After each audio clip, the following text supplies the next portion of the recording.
대한민국을 찾아온 경제 위기.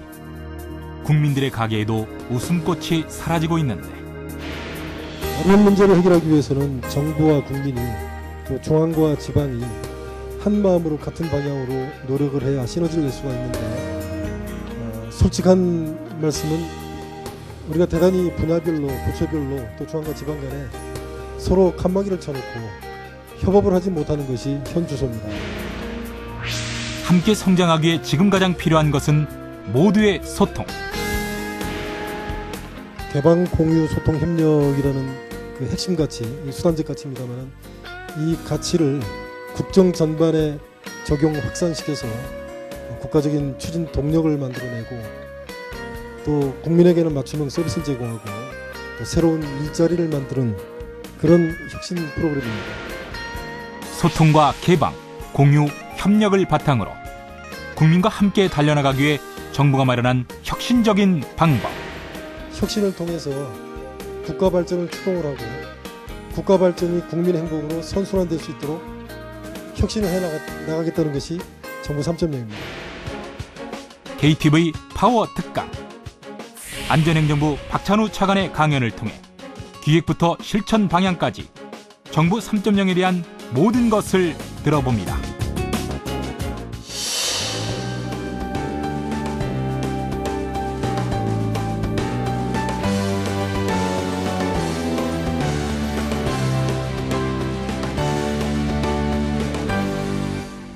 정부 3.0 추진 계획에 대한 특강을 개최하게 되었습니다. 다 같이 차관님을 뜨거운 박수로 맞이해 주시면 고맙겠습니다.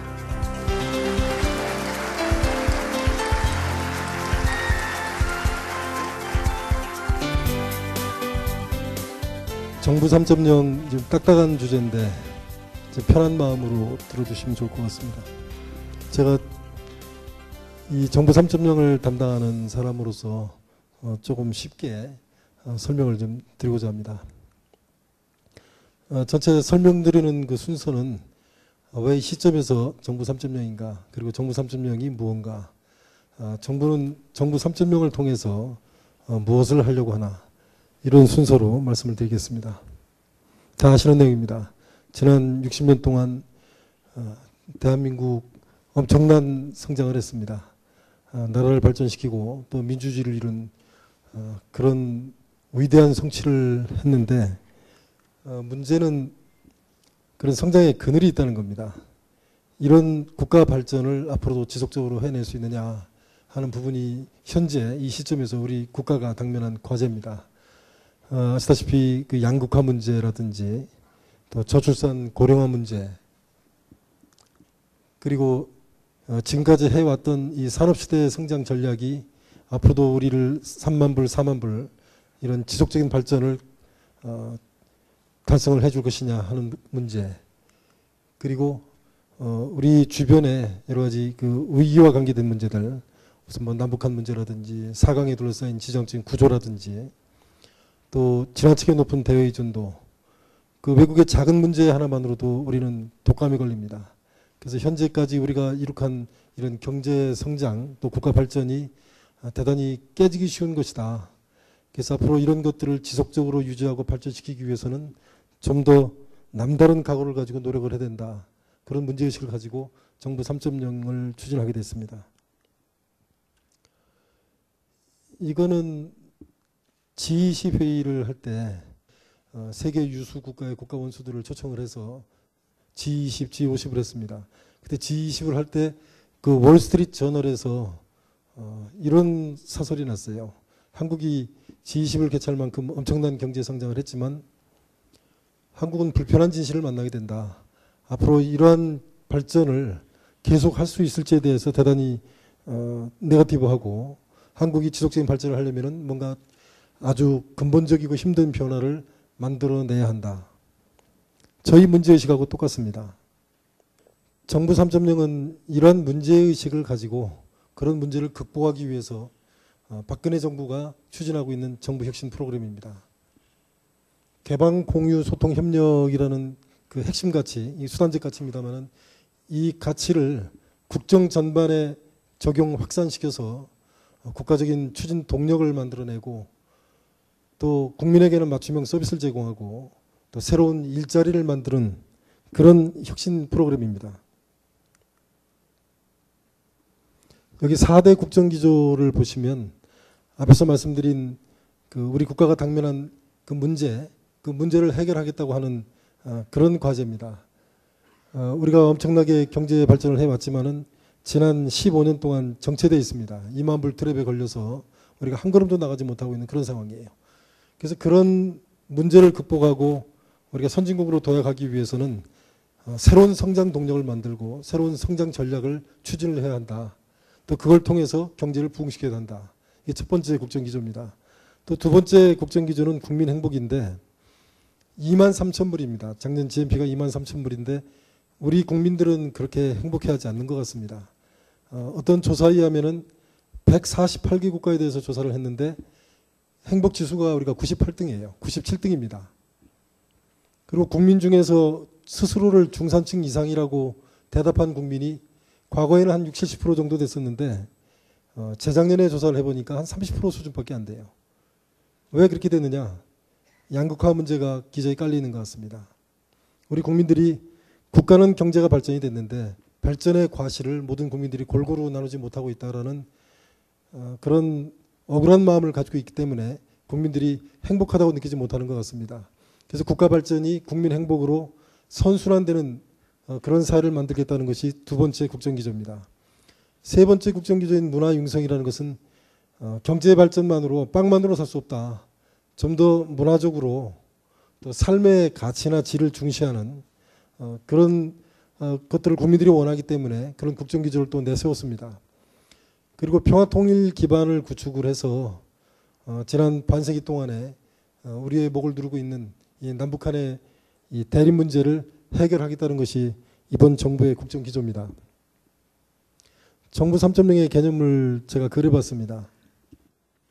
어려운 문제를 해결하기 위해서는 정부와 국민이 또 중앙과 지방이 한 마음으로 같은 방향으로 노력을 해야 시너지를 낼 수가 있는데 솔직한 말씀은 우리가 대단히 분야별로 부처별로 또 중앙과 지방 간에 서로 칸막이를 쳐놓고 협업을 하지 못하는 것이 현 주소입니다. 사회적으로 많은 갈등의 문제가 있습니다.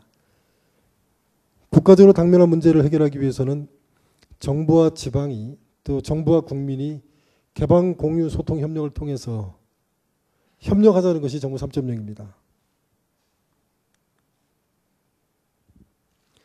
제가 3주 전에 UN 공공행정 포럼에 가서 정부 3.0에 대해서 발표를 하고 왔습니다. 발표를 하고 나서 한 30분 정도 플로어에서 이게 토론하는 시간을 가졌는데 첫 질문이 이거였었어요. 다른 나라들이 전부 2.0을 하고 있는데 한국만 3.0을 한다고 하니까 2.0과 3.0의 차이가 뭐냐? 이게 첫 질문이었습니다. 그리고 두 번째 질문이 한국은 현재 어느 정도 수준이라고 보느냐? 2.0은 이미 달성하고 3.0으로 간다고 보느냐? 이런 이제 아픈 질문이었었어요. 근데 첫 번째 질문을 먼저 말씀을 드려보면 2.0도 국민 중심이고 3.0도 국민 중심입니다. 근데 그 차이점은 뭐냐면은 2.0에서 목표로 하고 있는 것은 제너럴 퍼블릭입니다. 일반 국민을 대상으로 여러 가지 서비스 체계를 만들어서 보급을 했습니다만은 3.0에서는 국민 개개인의 필요에 맞춤형으로 서비스를 제공하겠다는 것이 차이입니다. 구체적인 예를 들어서 제가 다시 설명을 조금 후에 하도록 하겠습니다. 두 번째 핵심 가치는 민주성입니다. 2.0에서도 민주성이고 3.0에서도 민주성인데 3.0의 민주성은 좀 더 확장된 민주성이다. 뭐가 다르냐? 정부가 3.0을 통해서 하려고 하는 일은 많습니다. 앞에서 말씀드린 대로 국정과제를 성공적으로 추진하고 우리 국민이 어려워하는 국민이 필요로 하는 서비스를 제공하고 또 지자체 현장에서 문제가 되는 현안 과제들을 해결하고 이런 것들이 우리 정부가 해야 될 일들입니다. 근데 그런 일들을 하기 위해서는 정부의 역량을 국가의 역량을 하나로 모으는 것이 필요합니다. 그러기 위해서는 개방 공유 소통 협력이라는 가치를 통해서 정부와 국민 또 지자체가 같이 협력을 해야 되는데 세 가지 전략을 가지고 있습니다. 하나는 소통하는 투명한 정부 전략이고요. 두 번째는 일 잘하는 유능한 정부 전략입니다. 그 세 번째가 국민 중심의 서비스 정부 전략입니다. 소통하는 투명한 정부가 뭐냐 설명을 한번 드려보겠습니다. 저는 투명한 정부를 공공정보를 적극적으로 개방 공유해서 참여와 소통을 통해서 정부와 국민 간의 신뢰가 형성되는 정부, 이거를 소통하는 정부라고 생각을 합니다. 그래서 이걸 하기 위해서 공공정보를 대대적으로 공개하기로 했습니다. 정보공개법을 저희가 개정안을 내서 지난 6월 달에 국회에서 통과를 시켰는데요. 이 정보공개에 대한 패러다임이 완전히 바뀌게 됩니다. 그동안 정보공개라는 것은 정보공개 신청을 해보신 분들 아마 계실지 모르겠는데, 신청을 하면은 정부가 정보공개 심의를 개최해서 그 결과를 가지고 공개를 합니다. 그래서 작년 한 해 동안에 공개한 정보공개 건수가 31만 건입니다. 참고로 1년 동안에 정부가 생산하는 문서가 1억 건이 넘습니다. 그 중에서 31만 건을 공개를 했습니다. 정부가 생산하는 문서는 실무적으로 공개할 것인지 말 것인지를 정보공개법에 따라서 또 기록관리법에 따라서 분류를 하도록 되어 있습니다. 그중에 공개에 분류하는 문서가 반이 넘습니다. 이미 공개에 분류되어 있는 문서조차도 국민들에게 개방되지 않고 있다는 것이 저 통계입니다. 그래서 앞으로는 사전적으로 공개에 분류된 모든 정보를 시스템적으로 공개하겠다는 겁니다. 있는 그대로 전 과정에 대해서 국민 중심으로 공개하겠다. 또 그걸 하기 위해서 관계법을 개정을 해서 패러다임을 완전히 바꿨습니다. 이걸 하게 되면 어떤 일이 벌어지게 되냐면요. 기관의 홈페이지에 들어가 보면은 정보공개 그 포털에 들어가 보면은 그 기관이 생산한 문서 제목이 쭉 리스트업이 되어 있습니다. 그 중에서 공개에 분류된 문서에 대해서는 원문 정보하고 바로 링크가 됩니다. 모든 국민들이 공개에 분류된 정보에 대해서 공개 청구라는 별도의 절차 없이 바로 그 인터넷을 통해서 접근해서 가져갈 수 있습니다. 조회해 볼 수 있습니다. 그렇게 바뀌는 겁니다. 정보를 공개하게 되면은 그 다음에는 그 정보를 통해서 정책 과정에 주민들이 참여하고자 하는 욕구가 폭발하게 됩니다. 그래서 지금도 이제 국민들이 참여할 수 있는 많은 기회들이 있어요. 그러나 우리의 민주주의는 잘 아시다시피 정당과 대의민주주의에 각한 그런 민주주의 체제입니다. 그 체제를 통해서 수백 년 동안, 수천 년 동안 우리 인류가 발전해 왔습니다마는 최근의 기술적 진보로 우리 국민들이 직접 행정 과정에, 정책 과정에 참여할 수 있는 길이 크게 열리고 있습니다.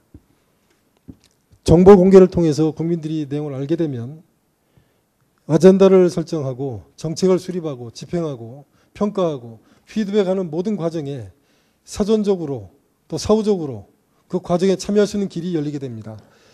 저는 그 앞에서 그 확장된 민주성이라는 말씀을 드렸었는데요. 그 예를 한번 들어보겠습니다. 이명박 정부 초에 미국 소고기 수입 문제로 국정이 몇 개월 동안 마비가 된 적이 있습니다.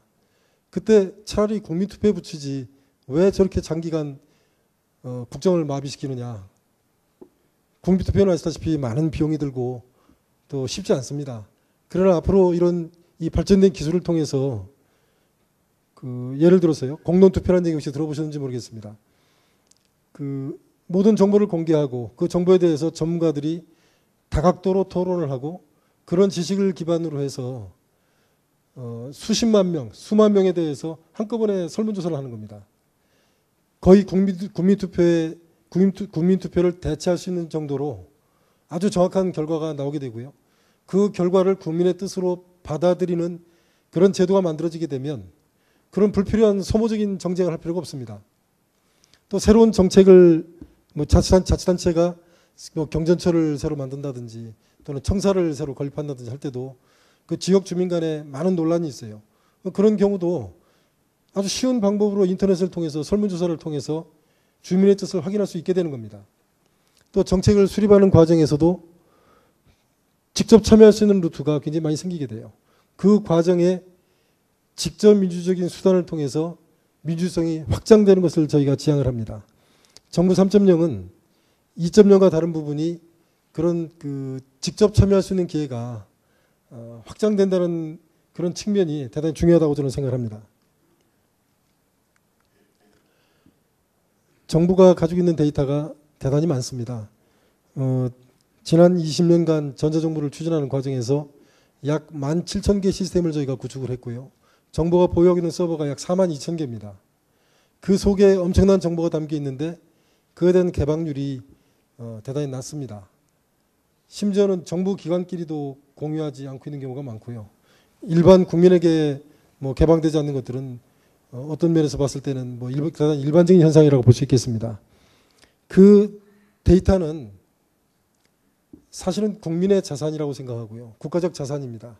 그래서 그 자산을 정부 간에도 기관 간에도 공유를 하고 국민에게도 개방을 해서 그걸 자유롭게 상업적으로 활용할 수 있도록 함으로써 새로운 일자리도 창출하고 창조 경제도 만들겠다고 하는 것이 또 하나의 계획입니다. 예를 하나 들어보겠습니다. 서울시하고 경기도가 가지고 있는 교통정보를 홈페이지를 통해서 개방을 했더니 유주환이라는 고등학생이 그걸 가지고 버스 도착 시간을 안내하는 앱을 만들었어요. 그 이후에 약 2,500개의 앱이 추가적으로 만들어졌고요. 여러분들이 가지고 다니는 T맵도 같은 개념입니다. 그리고 서울시가 이 오른쪽에 보시면은 전광판입니다. 몇 번 버스가 몇 분 뒤에 몇 번째로 도착한다고 지금 서비스가 되고 있죠. 개인 맞춤형 서비스라는 것은 저겁니다. 제가 응암동을 가기 위해서 205번을 타야 되는데 205번이 몇 분 뒤에 몇 번째로 도착하는지 저를 위해서 서비스하는 겁니다. 현재도 인터넷을 통해서 그 몇 번 버스가 다니는지 그 버스의 라인이 어떤지 이런 것들은 지금까지도 우리가 제공을 받았습니다만은 저렇게 개인의 필요에 맞추는 서비스를 제공한 적은 별로 없었습니다. 저게 한국이 최초의 시도예요. 앞으로 모든 서비스를 저런 개념에 맞춰서 하겠다는 겁니다. 그게 개인 맞춤형 서비스예요. 저 시스템을 27개 자치단체에 보급을 했습니다. 그 과정에 여러 개의 회사가 창업이 됐고요. 수백 개의 일자리가 만들어지고 수천억 개의 생산이 유발이 됐습니다. 최근에 국토부가 공간 정보를 이용한 일자리 창출 계획을 만들어서 보고를 했습니다. 그 보고에 의하면은 25개 기관이 보유하고 있는 76개 시스템 속에 포함되어 있는 약 800여 개의 공간 정보를 개방을 해서 앞으로 5년 동안 약 46,000개의 일자리를 만들겠다는 계획이에요. 근데 참고로 현재도 공간 정보를 이용해서 그 비즈니스를 하고 있는 업체가 약 4,000개 가까이 되고요. 약 83,000명이 저기에 종사를 하고 있습니다. 1년 매출이 4조 6천억이에요.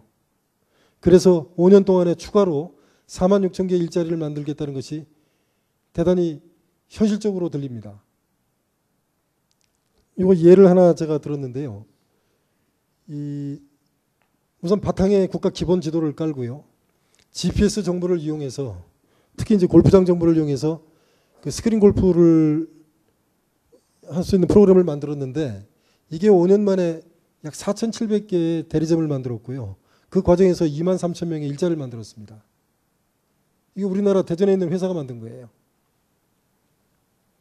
클린턴 정부 때 GPS 정보를 원래는 군사 목적으로 개발했던 건데 그걸 개방을 했습니다. 전 세계적으로 그걸 개방해서 약 2억 명의 일자리가 만들어졌어요. 이 공간 정보는 국토부가 주로 가지고 있습니다만은 국토부의 토지 주택실이 가지고 있는 주된 정보예요. 국토부는 저 공간 정보 이외에도 많은 정보를 가지고 있습니다. 나머지 부처들, 나머지 공기업들, 또 지방자치단체 굉장히 많은 정보를 가지고 있습니다. 그 정보를 저런 공간 정보를 이용해서 일자리 만드는 방식으로 민간에 개방해서 정보와 정보가 융합이 되고 민간의 창의가 융합이 되게 되면 엄청난 잠재력을 가지고 일자리를 만들고 비즈니스를 창출하게 될 겁니다. 일 잘하는 유능한 정부 전략을 말씀을 드려보겠습니다. 뭐가 일 잘하는 정부냐? 우선 국가가 당면한 과제를 해결하는 정부, 국민이 필요한 것을 공급하고 국민이 필요한 서비스를 맞춤형으로 제공하는 정부, 그런 정부가 유능한 정부입니다. 그런 정부가 되기 위한 전략입니다. 우선 부처 간에 중앙과 지방 간에 칸막이를 없애고자 합니다. 현재 정부가 추진하고 있는 국정과제가 약 140개 정도 되고요. 또 부처 간에 서로 이해관계가 조정이 안 돼서 앞으로도 더 협업을 통해서 해결해야 되는 과제가 약 170개 정도가 있습니다. 이게 전체 합치면 약 310개 과제죠. 그중에 한 60개 정도를 저희가 우선적으로 선정을 해서 집중적으로 이 정부 3.0 툴을 적용해서 과제를 해결하려고 합니다. 지방정부 3.0이라는 것은 뭐냐면은 국가 단위의 국정과제가 지방 현장에서 제대로 뿌리를 내리고 변화를 만들고 성과를 창출을 할 수 있도록 만드는 프로그램입니다.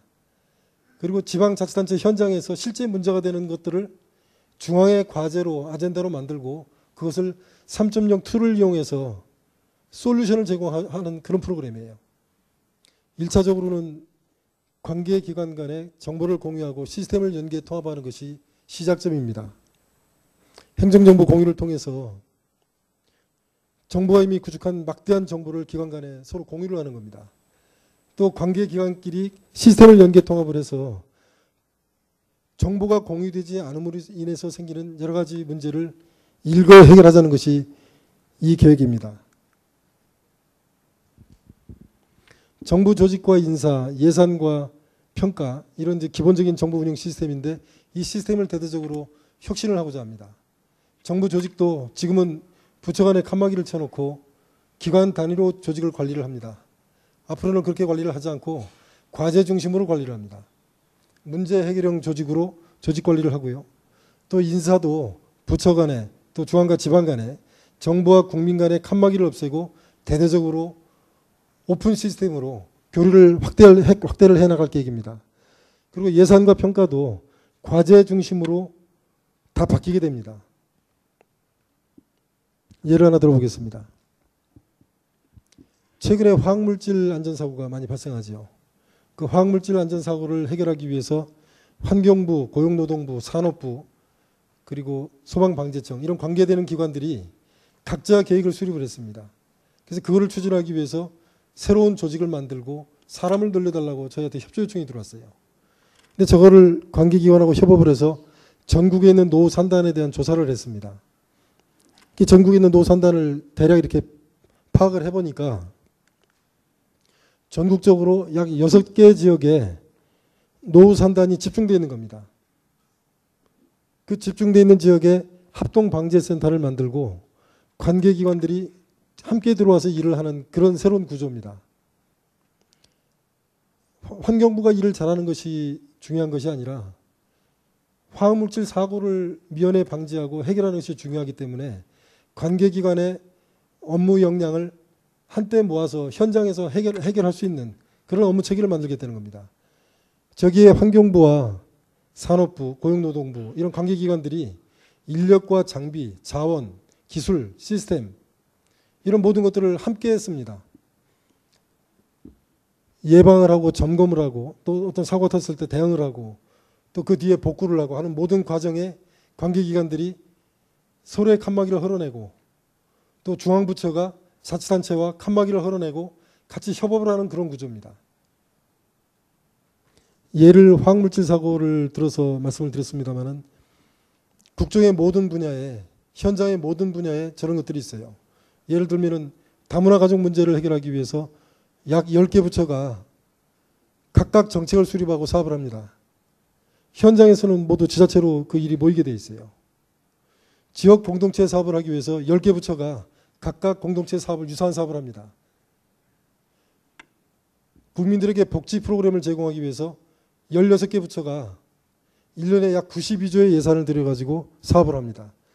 그런 것들이 현장에 가면은 전부 지자체의 읍면동으로 다 깔때기처럼 모이게 됩니다. 그런 것들을 부처 간의 경계를 헐어내고 중앙과 지방 간의 경계를 헐어내고 그 문제를 해결할 수 있는 가장 효율적인 업무 체계를 새롭게 구상을 해서 문제를 해결하겠다는 것이 정부 3.0입니다. 그거를 하기 위해서는 관계 부서 간에 관계 기관 간에 중앙과 지방 간에 정보를 공유하고 시스템을 연계 통합하고 조직 인사, 예산, 평가 같은 정부 운영 시스템을 문제를 해결하는 구조로 다 혁신하겠다는 겁니다. 그게 정부 3.0입니다. 유능한 정부를 만들기 위해서는 주먹구구식으로 일을 해서는 안 됩니다. 데이터에 기반을 한 그런 행정을 해야 됩니다. 굉장히 많은 데이터들이 있는데 그 데이터들도 역시 칸막이를 쳐놓고 각자 활용을 하고 있어요. 그래서 아까 말씀드린 대로 칸막이를 없애고 정부가 보유하게 된 모든 시스템을 클라우드 형태로 다 바꿉니다. 그리고 그 막대한 정보를 기반으로 해서 행정을 할 수 있도록 빅데이터를 기반으로 한 과학적 행정체계를 구축을 하게 됩니다. 예를 하나 들어보겠습니다. 이게 교통안전과 관계된 정보들이에요. 저렇게 많습니다. 무슨 GPS 정보도 있고 교통사고 통계도 있고 또 사건 분석 정보도 있고 기상 정보도 있고 도로 체계에 대한 정보도 있고 굉장히 많은 정보들이 있습니다. 근데 통상 지자체에서 도로교통과 관계된 일들은 지자체 도로교통과나 경찰청의 한 부서에서 일을 하게 됩니다. 지자체 그 부서 공무원들이 저 많은 정보를 종합적으로 고려해서 어떤 결정을 할까요? 어떻게 생각하십니까? 그렇게 하기 어려울 겁니다. 현실적으로 불가능하죠. 기술적으로도 불가능하고 물리적으로도 불가능하다고 생각하실 겁니다. 그러나 새로운 정보 3.0에서는 새로운 전자정보 체계에서는 저런 막 많은 정보들이 과학적으로 수집이 되고 분석이 돼서 또 적시에 토스가 돼서 활용할 수 있는 그런 체계를 구축하겠다는 겁니다. 2, 3년 전에 강남에 수해가 났었습니다. 우면산이 무너져 내리고요. 엊그제도 강남역이 물에 찼다 안 찼다 이런 얘기가 좀 있었습니다만 그 이후에 저희가 빅데이터를 기반으로 해서 도시 내수 침수를 조기에 감지하는 모델을 새롭게 구축을 했습니다. 이명박 대통령 시절에 보고를 하고 이 빅데이터를 기반으로 한 새로운 그 사업 체계를 어떻게 앞으로 구축할 것인지에 대해서 보고를 했습니다만 그 내용입니다. 어느 지역에 물이 차는지 안 차는지는 그 지역에 있는 사람이 제일 잘 알아요. 거기서 영업을 하시는 분, 버스를 타고 지나가는 학생, 이분들이 SNS를 통해서 자기들끼리 서로 소통을 합니다. 키워드를 통해서 그 위험 정보를 조기에 감지를 해내는 겁니다. 그리고 정부가 기관이 가지고 있는 여러 가지 정형 정보들, 그 위험 지역에 대한 많은 정보들이 있어요. 맨날 강우량 정보라든지 도시 지형도라든지 과거의 침수 흔적도라든지 또 도시의 어떤 토양 현상이라든지 피복도라든지 이런 그 정성적인 정량적인 정보에 그런 인터넷에서 왔다 갔다 하는 그런 비정량 정보를 합쳐서 저걸 실시간으로 분석해내는 겁니다. 그리고 필요한 곳에 공급하는 거예요. CCTV를 통해서 현장 확인한 다음에 필요한 사람을 보내고 장비를 보낼 수 있어요. 버스를 우회시킬 수 있습니다. 그런 식으로 대응하겠다는 것이 이 도시 내수 침수 조기 감지 모델이에요. 바로 빅데이터를 이용한 행정 모델입니다. 저런 부분들을 행정의 모든 영역에 적용하겠다는 겁니다.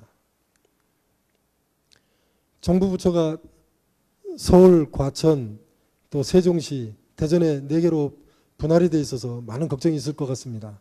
실제 공무원들도 대단히 어렵습니다. 출장 다녀야 되고 또 기관 간에 협조하기가 어렵습니다. 디지털 협업 체계를 통해서 그런 문제를 극복을 하려고 합니다. 청사가 분리되어 있는 문제를 거꾸로 이 전자정부 기반을 통해서 이 전자정부의 수준을 업그레이드하는 계기로 삼으려고 합니다. 바로 그런 내용입니다. 그 디지털 영상회의를 활성화하고 또 정부 통합 의사소통 시스템을 구축을 해서 불필요하게 사람들이 오프라인상으로 왔다 갔다 하지 않아도 될 수 있도록 새로운 업무 체계를 구축을 하려고 합니다. 마지막 세 번째 전략이 서비스 정부 전략인데요. 이 서비스 정부 전략 간단합니다. 국민이 원하는 서비스를 개개인의 필요에 따라서 맞춤형으로 제공하는 정부가 서비스 정부입니다. 이거를 하려면은 정부 부처를 포함해서 모든 기관들이 개방 공유 소통 협력이라는 이 핵심 가치를 그 기관의 행정 과정에 반영하면 됩니다. 스스로의 정책과 사업을 거기에 맞춰서 스스로의 업무 체계를 바꾸면 되는 겁니다. 예를 들면 이런 겁니다. 우리 조달청에 그 나라장터라는 그 전자 조달 시스템 있지 않습니까? 국세청에는 홈택스라는 시스템이 있고요. 또 복지부는 행복이음이라는 통합복지 시스템이 있어요. 각 기관마다 전부 저런 시스템들이 있습니다. 저런 시스템들을 아까 말씀드린 대로 기관 간에 공유를 하고 또 실제 현장과 공유를 하고 또 그 시스템을 국민과 현장 중심으로 개편하자는 겁니다. 그래서 정말 국민이 원하는 현장이 원하는 정보를 선제적으로 사전에 맞춤형으로 제공하자는 겁니다. 우리 국민들이 모든 국민들이 공통적으로 하는 것이 출생에서부터 사망까지 공통적으로 하는 서비스 민원이 있습니다. 우선 출생을 하고요. 또 자라면 학교를 가야 되고 또 취직을 하게 됩니다. 또 결혼을 하게 되고 또 이사를 가게 됩니다. 자동차도 사게 되고 군대도 가야 되고 또 퇴직을 하게 되면은 사회복지 서비스를 받습니다. 또 종국적으로는 사망을 하게 되죠. 근데 각각의 민원 서비스를 처리를 할 때 아마 해보셔서 아시겠지만 굉장히 여러 기관들을 방문하셔야 돼요. 굉장히 불편합니다. 시간과 발품을 팔아야 돼요. 그거를 한꺼번에 모아서 일괄적으로 해주겠다는 겁니다. 출생과 관련된 민원을 저희가 조사를 해보니까 72가지나 돼요. 그중에 한 10가지 정도는 모든 국민이 다 해야 됩니다. 저희 어머니가 작년 초에 돌아가셨는데 제가 어머니 사망신고를 하고 상속서부터 모든 민원을 했습니다. 저는 중앙부처의 공무원이고 행정 시스템을 좀 알거든요. 그런 제가 한 10개 기관 방문을 했고요. 금융기관 포함해서요. 한 3달 걸렸어요. 굉장히 고생을 했습니다. 그리고 얼마 전에도 국세청에서 뭐 하나 또 날라왔어요. 이거 저도 그런데 일반 국민들은 말할 나위도 없을 것 같습니다. 굉장히 어려우실 것 같아요. 이거를 정보를 공유하고 시스템을 연계 통합해서 출생 신고할 때 주민센터에서 가급적이면은 관련 민원을 한 몫에 해결해 주겠다는 겁니다. 사망 신고를 할 때 한 몫에 여러 기관 방문하지 않아도 기관 간의 정보를 공유하고 시스템 연계 통합을 해서 가급적이면 국민들이 발품 팔지 않고 시간과 비용을 쓰지 않도록 해드리겠다는 겁니다. 민원24라고 있습니다. 이게 정부 민원 포털인데요. 여기 약 1000만 명 정도가 가입되어 있습니다. 여러분들이 집안에서 인터넷을 통해서 민원 신청을 하고 또 발급을 받을 수 있어요. 굉장히 앞선 시스템입니다. 근데 이 시스템이 어떻게 진화를 하냐면요. 여러분들한테 필요한 개인 민원에 관한 정보를 여러분들이 달라고 하지도 않는데 제공해 줍니다. 제가 작년 8월 달에 삼성병원에서 건강검진을 받았어요. 1년이 지났는데 삼성병원에서 연락이 왔습니다. 1년 전에 검진 받았으니까 검진 또 새로 받으세요 하고 연락이 왔습니다.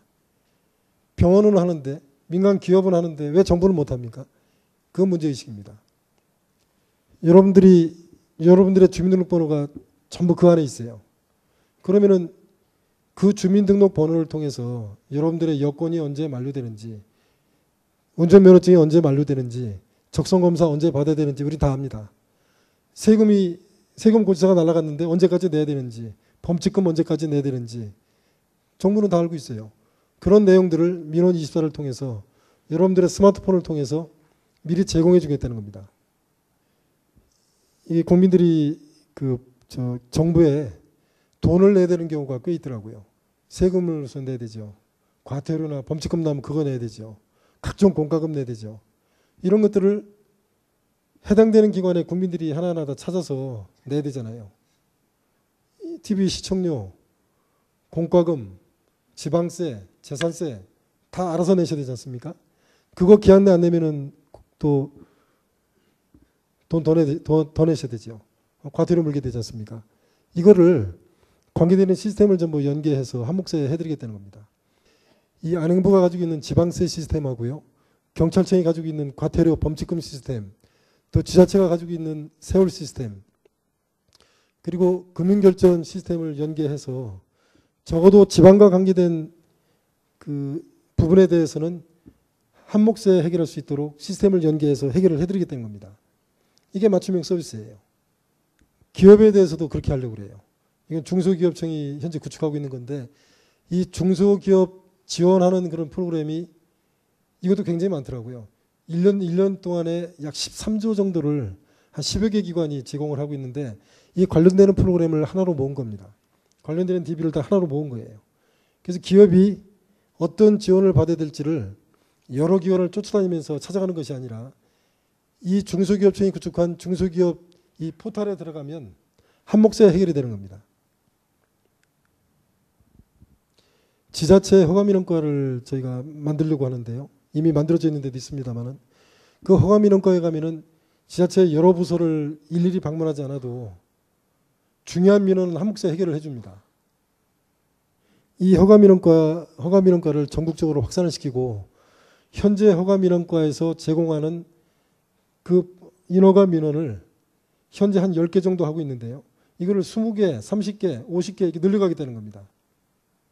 그래서 국민들이 여러 기관을 방문하지 않아도 원스톱으로 해당되는 기관에 규제 완화와 제도 개선, 사무 이양을 통해서 또 정보 공유와 시스템 연계를 통해서 해결을 해주겠다는 겁니다. 이게 맞춤형 서비스예요. 이런 방식으로 여러 부처가, 여러 기관들이 서비스 체계를 혁신을 해서 서비스를 제공하게 되면 그러면 서비스 정부가 구현이 될 겁니다. 세 가지 전략을 제가 말씀드렸는데 키워드 중심으로 말씀을 드리면 개방, 공유, 소통, 협력이라는 네 가지 단어가 있고요. 이건 이제 수단적 가치입니다. 이거보다 더 상위의 개념이 국민 중심이에요. 국가 발전과 국민 행복. 또 국민 중심, 현장 중심. 그리고 과제 중심, 문제 중심. 그런 키워드를 달성할 수 있는 혁신을 통해서 국가 발전을 추동을 하고 국가 발전이 국민 행복으로 선순환될 수 있도록 혁신을 해 나가겠다는 것이 정부 3.0입니다. 이 정부 3.0이 성공할 수 있도록 여러분들께서도 같이 동참을 해 주시기를 당부드리겠습니다. 감사합니다. 네, 강의를 열강을 해주셨는데요. 행복한 대한민국을 여는 정부 3.0에 대해서 말씀해 주셨고요. 궁금하신 사항이 있으신 분 그 질문 한번 받도록 하겠습니다. 요즘에 그 모든 그 사회와 국가 간의 경쟁이 치열하고 그래서 그 각 단체의 정보가 외부에 차단되는 것도 중요하고 내부적으로는 소통과 투명성이 보장돼야 되지만 대외적으로는 이것이 차단돼야 되는데 지금 현재도 정부 데이터베이스가 잘 지켜지지 않아서 그런 그 정보 유출 사건들이 가끔 일어나고 있거든요. 만약에 전 국민이 이런 시스템을 이용하고 거기에 본인의 그 주민등록번호와 연결된 모든 정보가 들어가게 되면은 이것을 어떻게 정보 보안을 확보할 것인가 하는 것이 굉장히 중요한 문제일 것 같습니다. 네. 예, 뭐 굉장히 중요한 부분을 말씀하셨는데요. 이 정보의 공개, 데이터의 개방을 하기 위해서는 우선 이제 개인정보 보호나 정보 보안에 대한 부분이 먼저 선결이 돼야 됩니다. 그래서 개인정보보호법이나 그 정보통신을 보호하기 위한 그런 법 체계가 이미 구축이 되어 있고요. 시스템도 이미 구축이 되어 있습니다. 그 현재 저거를 하겠다고 하는 것은 개인정보를 희생하겠다는 뜻은 절대로 아닙니다. 그래서 개인정보 보호와 정보 보안이 확보된 상태에서 또 그거를 확보한다는 전제하에 추진을 하겠다는 그런 뜻으로 말씀드릴 수 있겠습니다. 네. 네, 한 분만 더 질문 받도록 하겠습니다. 그 차관님께서 그 강의해 주신 부분에 그 일 잘하는 유능한 정부 부분에서 그 부처 간의 그런 칸막이를 제거해야 한다고 하셨는데 그 제가 볼 때는 제가 생각에는 부처 간의 칸막이를 제거하기 앞서서 오히려 그 부처 내의 칸막이를 제거하는 게 더 중요하다고 생각이 듭니다. 특히 이런 국정과제에 맞춰서 그런 일을 수행해 나가려면 그 과제에 맞춰서 그런 조직을 개편하고 정원을 조정해야 되는데 이런 조직 변경이나 조직 개편이나 정원 변경을 하게 되려면 이게 절차나 이게 시간이 현재로서는 약간 오래 걸리고 또 최종적으로 이제 안행부의 승인을 받아야 되기 때문에 그런 부분에서 약간 좀 애로사항이 있다고 저는 생각을 하는데 이제 그런 문제를 해결하기 위해서 어떤 계획을 갖고 계신지 약간 궁금합니다. 뭐 굉장히 어려운 말씀인데요. 말씀하신 대로 이제 이 부처 간의 칸막이를 없애는 부분은 크게 디멘션이 4개가 있다고 생각합니다. 하나는 그 부서 간의 칸막이, 지금 말씀하신 부분이죠. 부처 간의 칸막이, 또 중앙과 지방 간의 칸막이, 또 정부와 국민 간의 칸막이, 이 4개의 칸막이를 다 헐어내고 협업을 해야 된다고 생각을 하고요. 그 부서 간의 칸막이를 없애는 부분은 어떤 면에서 보면은 의식과 문화라고 저는 생각합니다. 이미 같은 부서 내에 협업을 할 수 있도록 제도나 이런 것들은 돼 있는데 아주 오래된 어떤 관행들 이런 것들 때문에 그 쉽지 않습니다. 그러나 그런 부분에 대해서는 지속적인 어떤 교육이라든지 또 어떤 그 문제를 공동으로 해결할 수 있도록 그 여건과 환경을 조성을 해서 부서 간의 벽을 허물도록 그렇게 노력을 해 나가겠습니다. 그 행안부가 이제 조직이나 정원을 관리하는 부분에 대해서 말씀하셨는데 그거는 어떤 면에서는 좀 뭐 필요가 아닐까 싶어요. 그냥 놔두면 조직이 이제 한없이 늘어나게 되는데 조직이 늘어나는 부분은 결과적으로 이제 국민의 부담으로 연결되거든요. 그래서 적은 비용으로 적은 부담으로 최선의 일을 하는 것이 국민의 입장에서 이익이겠죠. 그래서 그런 면에서는 어느 정도의 관리 체계는 이제 필요하겠습니다만은 일단 부처에 최대한 그 자율권을 주고 부처 장관들이 기관장들이 스스로 그 기구와 인력을 자율적으로 유연하게 쓸 수 있도록 만들어주면서 큰 틀에서 효율적으로 그 기구 정원이 운영될 수 있도록 그렇게 해나가도록 하겠습니다. 감사합니다.